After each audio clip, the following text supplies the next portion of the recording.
10 రోజులకో pre launch scam బయటపడుతుండటంతో హడలిపోతున్నారు బయ్యర్లు. రియల్ ఎస్టేట్ ను అడ్డం పెట్టుకుని మోసాలు చేసేవారు పెరిగిపోవడంతో పోలీస్ డిపార్ట్మెంట్ అప్రమత్తమైంది. ప్రీ లాంచ్ మోసాలపై సీరియస్ గా ఫోకస్ పెట్టారు పోలీసులు. బాధితుల కంప్లైంట్స్ ఇచ్చిన వెంటనే నిందితుల్ని అదుపులోకి తీసుకుంటున్నారు. మరికొందరి మీద క్రైమ్ ఇన్వెస్టిగేషన్స్ కూడా జరుగుతున్నాయి. తమకి న్యాయం చేయాలని రెరాకి కూడా వరుస ఫిర్యాదులు వెళుతున్నాయి. ప్రీ లాంచ్ ఆఫర్ అంటూ చీట్ చేసి ఇప్పటికే అరెస్ట్ అయిన సాయి సూర్య డెవలపర్స్ ప్రొప్రైటర్ కేసు లేటెస్ట్ గా సెంట్రల్ క్రైమ్ స్టేషన్ కు షిఫ్ట్ అయింది. తక్కువ ధరకే ప్లాట్స్ అంటూ లక్షలు కట్టి మోసపోయిన వారి ఫిర్యాదులతో సతీష్ చంద్ర గుప్తాని సెంట్రల్ క్రైమ్ పోలీసులు అదుపులోకి తీసుకున్నారు. విచారణ సిసిఎస్ చేతుల్లోకి వెళ్లటంతో మోసగాళ్లకు మూడినట్టేనా? ఫ్యూచర్ లో మరిన్ని కేసులు సిసిఎస్ ముందుకు వచ్చి బాధితులకి న్యాయం జరుగుతుందా? రెరా ఎలాంటి చర్యలు తీసుకోనుంది? ప్రీ లాంచ్ ఆఫర్లతో మోసాలు చేద్దామనే ఆలోచన ఉన్నవారు ఇక నుంచి జాగ్రత్తగా ఉంటే మంచిది. కోట్లు కాజేసి దర్జాగా తప్పించుకుని తిరుగుతున్న వారి ఆటలు సాగేలా కనిపించట్లేదు. పోలీసులు గట్టిగా ఫోకస్ చేస్తే అమాయకుల సొమ్ము మింగేసిన మోసగాళ్ల మీద విచారణ ఎలా ఉంటుందో సాయి సూర్య డెవలపర్స్ ప్రొప్రైటర్ కేసే ఎగ్జాంపుల్. బయ్యర్లను చీట్ చేసి కోట్లు కాజేసిన కంచర్ల సతీష్ చంద్రను ఇప్పటికే పోలీసులు అరెస్ట్ చేయగా లేటెస్ట్ గా కేసు సెంట్రల్ క్రైమ్ స్టేషన్ కు షిఫ్ట్ అయింది. వట్టినాగులపల్లిలో నకిలీ లేఅవుట్లు సృష్టించి ప్రీ లాంచ్ ఆఫర్ అంటూ కోట్లు దండుకున్నారు సతీష్ చంద్ర. బాధితుల ఫిర్యాదుతో ఆ కేసులో అరెస్టయ్యాడు. ఇలా మొత్తం 11 చీటింగ్ కేసులు సతీష్ చంద్ర మీద నమోదయ్యాయి.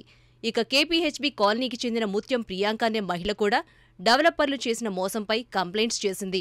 సంగారెడ్డి జిల్లా నందిగామలో ఫ్లాట్ కొనుగోలు చేసేందుకు 29.9 లక్షలు వాయిదాల రూపంలో మొత్తం సొమ్ము చెల్లించినా డెవలపర్లు ఫ్లాట్ అందజేయలేదని ఫిర్యాదు చేసిందామె. పైగా ఆ ప్రాపర్టీని మరో పార్టీకి విక్రయించి తనని మోసం చేశారని, ప్లాట్ లేదా తన డబ్బులు తిరిగివ్వమంటే బెదిరింపులకు దిగారని ఏప్రిల్ 21న కంప్లైంట్ చేసింది ప్రియాంక. కొండాపూర్ మండలం మానసపల్లి గ్రామంలో ఓ ప్రాజెక్టులో ఫ్లాట్ కోసం 26.5 లక్షలు చెల్లించినప్పటికీ తనకి ఫ్లాట్ ఇవ్వకుండా మోసం చేశారని పోసిరత్నం రాజూరి అనే మహిళ నవంబర్ 25న ఫిర్యాదు చేసింది.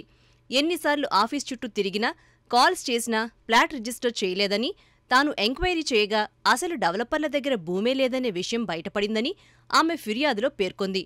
డెవలపర్ల తీరు వల్ల తాను ఆర్థికంగా, మానసికంగా తీవ్ర క్షోభ అనుభవించానని తెలిపిన పోసిరత్నం ఇదే విషయమై టీజీ రెరాకి సైతం కంప్లైంట్ చేసినట్లు వెల్లడించింది.